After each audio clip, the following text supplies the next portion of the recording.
自己的开票统计中心。那现在的开票是我们同意罢免票已经来到了10302票，那不同意罢免的票是有922，那废票是有74。对，那从这个现阶段来看的话，其实不同意罢免的这一块有将近1成，是我们在我们的预估当中啦。对。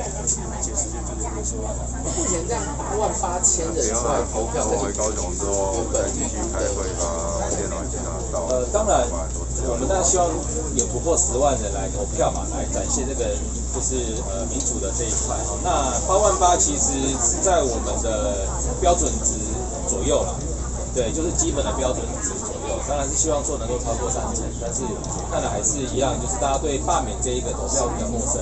对，觉得是疫情或是天冷的。疫情跟天冷的这一块，我觉得以今天的这种天气啊，我觉得影响不大。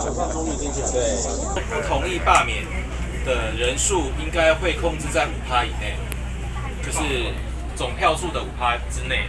那再这样子看，其实是超过5%的，所以照这个进程来看的话，这一次的，而且如果这一次的投票率是2成8左右的话，其实是非常非常紧张的，非常非常紧张的。所以没有看到最后一刻，我希望大家不要离开，应该是不会有最后的结果，因为最后一刻才会有结果，除非我们这边的票数已经超过了82000票，我们才会能够安心的知道说结果是通过了。